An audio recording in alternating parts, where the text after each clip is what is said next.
Bismillahirrahmanirrahim. Assalamualaikum warahmatullahi wabarakatuh. Alhamdulillahillazi hadana lihaza wa ma kunna linahtadiya laula an hadanallah. Asyhadu an la ilaha illallah wahdahu la syarikalah. Wa asyhadu anna Muhammadan abduhu wa rasuluh la nabiyya ba'da. Rabbi shrah li sadri wa yassir li amri wahlul 'uqdatam min lisani yafqahu qawli. Pertama-tama yang saya hormati Bapak Dinul Islami MA selaku dosen pengampu mata kuliah agama Islam, serta teman-teman sekalian yang sudah menonton video ini. Perkenalkan, nama saya Nanda Andita Patiwael dengan NIM 1203151072 dari kelas BK Reguler E 2020. Teman-teman sekalian yang dirahmati Allah, pada kajian kali ini saya membawakan materi tentang mengubah rasa insecure menjadi bersyukur. Sebagai generasi milenial, pasti kita sudah tidak asing lagi dengan permasalahan ini, karena pada umumnya kita pernah merasakan rasa insecure ini. Jadi, insecure terdiri dari dua, in dan secure. In artinya tidak, sedangkan secure artinya aman. Jadi insecure itu adalah tidak aman. Tidak aman yang bagaimana? Insecure itu adalah perasaan di mana kita merasa tidak aman pada kondisi tertentu. Seperti misalnya kita merasa minder di lingkungan kita, merasa rendah diri, merasa tidak percaya diri. Jadi, teman-teman sekalian, dari insecure ini bisa merambat permasalahan kemana-mana. Dari rasa insecure ini kita bisa merasa down, merasa rendah diri, merasa stres. Kenapa bisa terjadi? Karena orang yang merasa insecure ini tidak menerima kenyataan. Seringkali membanding-bandingkan kehidupan kita dengan orang lain, membandingkan kelebihan orang lain dengan kita. Nah, dari situ saja sudah tidak sinkron. Kita membandingkan kelebihan yang orang punya dengan kekurangan kita. Kenapa? Kita tidak berfokus pada apa yang kita miliki, apa yang menjadi kelebihan kita. Padahal Allah sudah berfirman pada Quran surah At-Tin ayat 4 Bismillahirrahmanirrahim.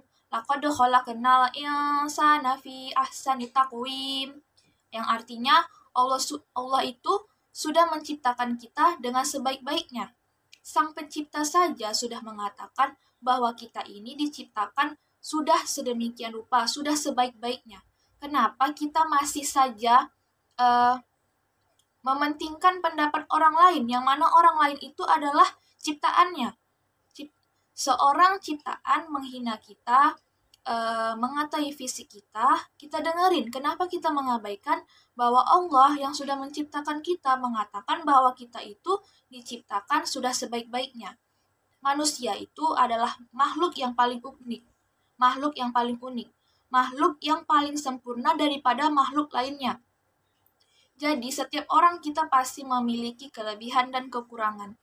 Jadi untuk itu teman-teman, terimalah kenyataan. Beginilah sudah dikasih Allah, sudah diberi pinjaman pada Allah, maka tugas kita adalah menerima dan merawat apa yang sudah Allah kasih. Jadi teman-teman sekalian, kita tidak perlu ada rasa ingin merubah fisik kita. Seperti misalnya hidung pesek, kita ada berkeinginan untuk operasi plastik. Nauzubillah teman-teman, jangan sampai seperti itu. Jika sudah Allah kasih seperti ini, ya sudah, tugas kita adalah menerima dan berfokus pada nikmat Allah yang lain. Jadi apa tugas kita untuk melawan rasa insecure ini? Jadi kita tuh pertama-tama harus menerima kenyataan. Menerima bahwa Allah sudah memberikan hamba seperti ini, maka ini adalah yang terbaik karena Allah Maha mengetahui sedangkan kita tidak. Dan kedua, kita harus merawatnya dan menjaganya. Jangan merubahnya. Karena ketika misalnya hidung pesek, jangan pernah operasi plastik. Allah melaknat orang yang seperti itu, teman-teman sekalian. Semoga kita dijauhkan dari perbuatan-perbuatan yang seperti itu. Saya pernah mendengarkan kajian dari Buya Yahya yang sangat menyentuh hati saya, menyadarkan saya, dan sangat menampar saya. Ia mengatakan bahwa Minder ini adalah kesombongan yang tergenjat dengan kefakiran. Nah, ia juga mengatakan bahwa orang yang merasa rendah diri di dunia, ketika Allah berikan ia suatu kelebihan dan kenikmatan, maka ia akan menjadi sombong. Nah, maksudnya di sini, misalnya kita menginginkan nikmat yang sama seperti orang yang kita iriin gitu. Mungkin saja ketika Allah berikan hal yang sama, hal yang sesuai kita mau, kita akan menjadi orang yang sombong, orang yang lupa siapa dirinya gitu. Karena ketika saya insecure pun saya juga berhusnuzon gitu sama Allah. Ya Allah, mungkin Engkau memberikan hamba seperti ini agar hamba terhindar dari penyakit hati yaitu sombong. Selanjutnya, untuk melawan rasa insecure ini adalah berhusnuzon kepada Allah, berprasangka baik kepada Allah. Ketika kita diberi nikmat yang sama, maka kita akan menjadi pribadi yang lebih sombong lagi dan melupakan siapa diri kita yang sebenarnya. Dalam Quran surat Al-Baqarah ayat 216, Allah berfirman, Bismillahirrahmanirrahim.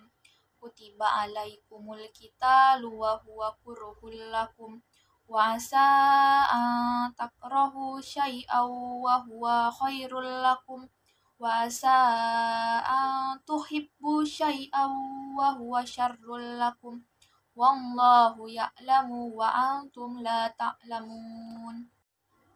Yang artinya, diwajibkan atas kamu berperang, padahal itu tidak menyenangkan bagimu. Tetapi boleh jadi kamu tidak menyenangi sesuatu, padahal itu baik bagimu, dan boleh jadi kamu menyukai sesuatu, padahal itu tidak baik bagimu.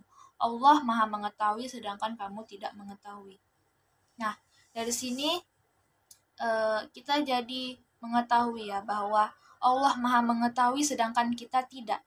Jadi, ketika Allah sudah memberikan kita seperti ini, maka inilah yang terbaik bagi kita. Mungkin saja jika kita diberikan kenikmatan yang kita inginkan, kita tidak merasa itu hal yang baik suatu saat nanti. Kita akan pengen seperti kita yang dulu lagi. Maka dari itu, terimalah kenyataan bahwa kita sudah seperti ini, maka tugas kita adalah menerima dan merawatnya. Sekian yang dapat saya sampaikan. Mohon maaf saya jika ada kesalahan. Semoga kita tetap berada di lindungan Allah dan dijauhkan dari penyakit hati. Saya tutup. Wabillahi taufik wal hidayah. Wassalamualaikum warahmatullahi wabarakatuh.